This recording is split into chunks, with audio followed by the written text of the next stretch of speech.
Questione tram, novità importanti nelle ultime ore. Siamo davanti a Palazzo Moroni perché a Palazzo Moroni, insomma, simbolo dell'amministrazione, nelle scorse ore sono arrivati 80 milioni in più.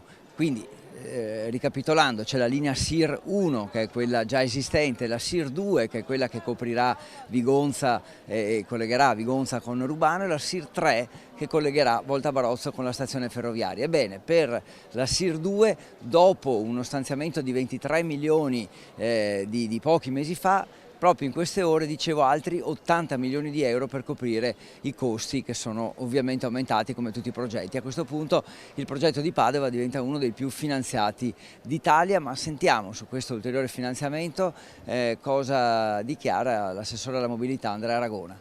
Abbiamo quindi aperto un'interlocuzione col Ministero, siamo stati inseriti nel fondo opere indifferibili e di qualche giorno fa c'è questa notizia di questi 80 milioni che credo siano la migliore risposta a chi polemizza sull'opera.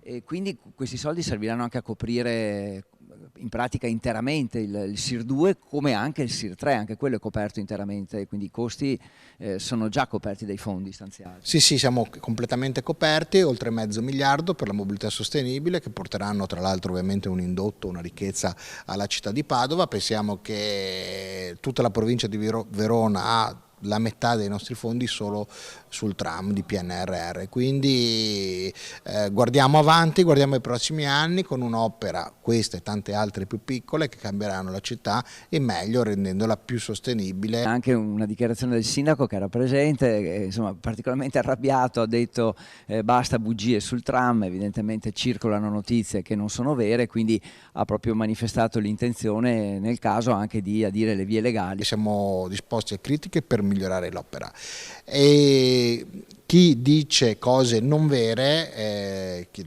ormai sta andando avanti da molti mesi, questo lo stiamo ritenendo ormai non più accettabile.